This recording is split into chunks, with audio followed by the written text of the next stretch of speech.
একঘেয়েমি পটল খেয়ে বোর হয়ে গেলে আজকের রেসিপিটা একবার ট্রাই করে দেখতে পারেন। নমস্কার বন্ধুরা, আমি ঝর্ণা সিম্পল রেসিপির আর একটা নতুন ভিডিওতে আপনাদের সবাইকে স্বাগতম জানাই। কেমন আছেন সবাই? আশা করছি ভালো আছেন। আজকে আমি শেয়ার করব পটলের একটা ইউনিক রেসিপি। পটলের দুর্দান্ত স্বাদের এই রেসিপিটা বানানোর জন্য আমি এখানে 6টা পটল নিয়েছি। পটলগুলোকে প্রথমে জল দিয়ে ভালো করে ধুয়ে নিয়েছি। এখন পটলের দু সাইড থেকে অল্প করে কেটে বাদ দিয়ে দেব।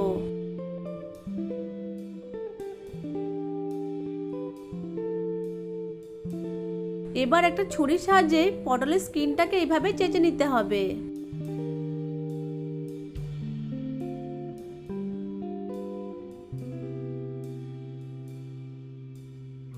একইভাবে সমস্ত পটলের স্কিনটাকে চেঁচে ফেলে দেব। পটলগুলো স্কিনটাকে চেঁচে ফেলে দিয়েছি। এখন এরকম একটা গ্রেটারের সাহায্যে পটলগুলোকে গ্রেড করে নেব।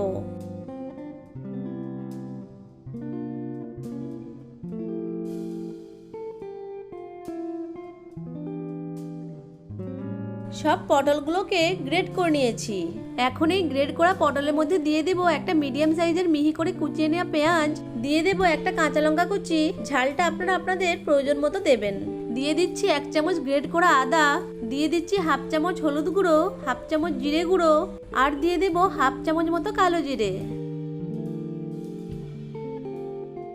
এখন সব উপকরণগুলোকে গ্রেড করা পটলের সাথে হালকা হাতে মিশিয়ে নেব।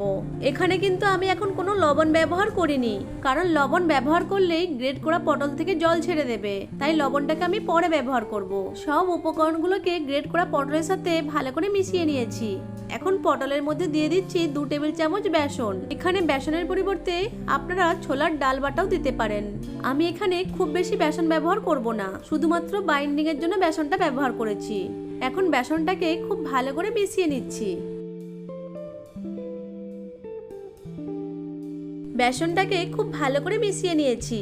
এখন গ্যাসের ফ্লেম অন করে একটা কড়াই বসিয়ে তাতে সরষের তেল দিয়ে তেলটাকে গরম করে নেব। সরষের তেলের পরিবর্তে রিফাইন তেলও ভেজে নিতে পারেন। এখন তেলটাকে ভালো মতো গরম করে নেব। এখন আমি পটলের এই মিশ্রণের মধ্যে স্বাদ মতো লবণ দিয়ে লবণটাকে ভালো করে মিশিয়ে নেব। ভাজার ঠিক আগের মুহূর্তে লবণটাকে মিশিয়ে নিতে হবে। এখন এই মিশ্রণ থেকে কিছুটা করে মিশ্রণ নিয়ে প্রথমে গোল করে তারপর একটু চ্যাপ্টা করে গরম তেলের মধ্যে ছেড়ে দেব।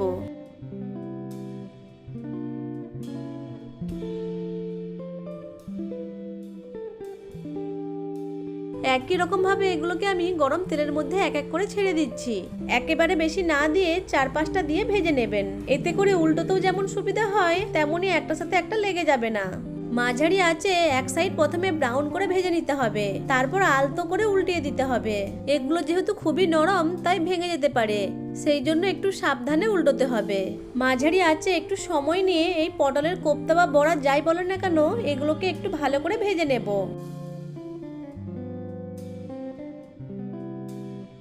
এগুলো ভাজা হয়ে গেছে, এখন তেল ঝরিয়ে তুলে নেব। পটলের এই বড়া বা কোপ্তাগুলোকে আপনারা শুধুও খেতে পারেন, অথবা চায়ের সাথে খেতেও কিন্তু খুবই ভালো লাগে। একইভাবে সব পটলের বড়া বা কোপ্তাগুলোকে ভেজে নেব।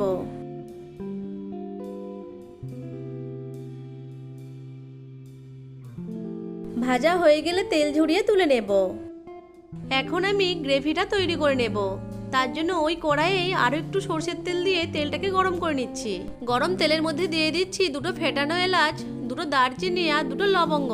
নেড়ে চেড়ে কয়েক সেকেন্ড সময় ধরে ভেজে নিয়ে এর মধ্যে দিয়ে দিচ্ছি হাফ চামচ মতো গোটা জিরে।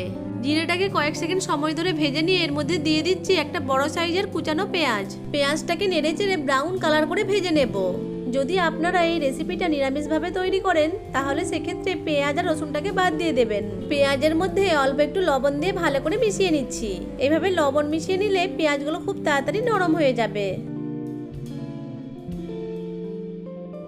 পেঁয়াজটাকে ব্রাউন কালার করে ভেজে নিয়েছি। এখন এর মধ্যে দিয়ে দিচ্ছি আদা, রসুন, কাঁচা লঙ্কা আর টমেটো পেস্ট।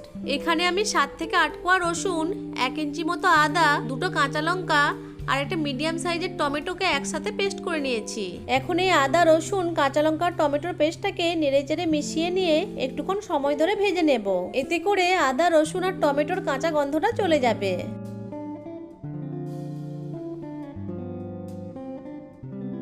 আদা, রসুন, কাঁচা লঙ্কা, টমেটোর পেস্টটা ভালো করে ভাজা হয়ে গেছে আর তেলও ছেড়ে দিয়েছে। এখন এর মধ্যে দিয়ে দিচ্ছি 1 চামচ জিরে গুঁড়ো, 1 চামচ ধনে গুঁড়ো, 1 চামচ হলুদ গুঁড়ো আর 1 চামচ কাশ্মীরি লাল লঙ্কার গুঁড়ো। অল্প একটু মশলার বাটি ধোয়া জল এর মধ্যে দিয়ে দিচ্ছি। এখন নেড়ে চেড়ে মিশিয়ে নিয়ে মশলাটাকে কষিয়ে নেব। মশলাটাকে একটু সময় ধরে ভালো করে কষিয়ে নিতে হবে, কারণ মশলা যত ভালো করে কষানো হবে তরকারির টেস্ট ততই বাড়বে।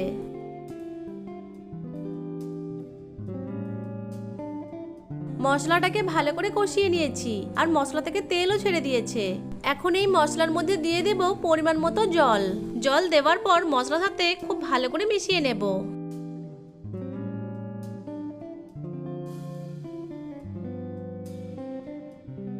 ভালো করে মিশিয়ে নিয়েছি। এখন গ্রেভিটাকে ফুটিয়ে নেব। গ্রেভিটা ফুটে গেলে এর মধ্যে দিয়ে দিচ্ছি স্বাদ মতো লবণ আর দিয়ে দিচ্ছি 1/4 চামচ মতো চিনি। লবণ আর চিনিটাকে গ্রেভির সাথে ভালো করে মিশিয়ে নিচ্ছি। এখন গ্রেভির মধ্যে দিয়ে দিচ্ছি 1/4 চামচ মতো গরম মশলা গুঁড়ো। গরম মশলা গুঁড়োটাকে গ্রেভির সাথে ভালো করে মিশিয়ে নেব।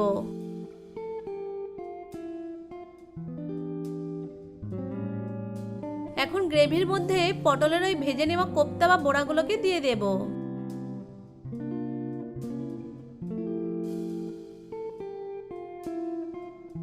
নেড়েচেড়ে একটু মিশিয়ে নিয়ে মিডিয়াম ফ্লেমে 4 থেকে 5 মিনিট সময় ধরে ফুটিয়ে নেব। খুব বেশিক্ষণ সময় ধরে ফোটাতে যাবেন না, এতে করে পটলের কোপ্তা বা বড়াগুলো নরম হয়ে ভেঙে যেতে পারে। 4 থেকে 5 মিনিট সময় ধরে ফুটিয়ে নিয়েছি। এখন গ্যাসের ফ্লেমটা অফ করে দেব। একটু বেশি করে গ্রেভি রাখার চেষ্টা করবেন, না হলে ঠান্ডা হয়ে যাওয়ার পর গ্রেভিটা আরো শুকিয়ে যাবে। এখন ঢাকা দিয়ে 2 থেকে 3 মিনিট সময় ধরে স্ট্যান্ডিং টাইমে রেখে দেব। 2 থেকে 3 মিনিট পর ঢাকাটা খুলে নিচ্ছি। দেখুন দেখতে কতটা লোভনীয় হয়েছে। দেখলেন তো কত সহজেই পটলের এই দুর্দান্ত স্বাদের রেসিপিটা তৈরি হয়ে গেল। এখন এটাকে একটা প্লেটে সার্ভ করে দিচ্ছি। এই রেসিপিটা দেখতে যেমন লোভনীয় হয়, খেতেও তেমন দুর্দান্ত স্বাদের হয়। বাড়িতে একবার হলেও এই রেসিপিটা একবার ট্রাই করে দেখতে পারেন।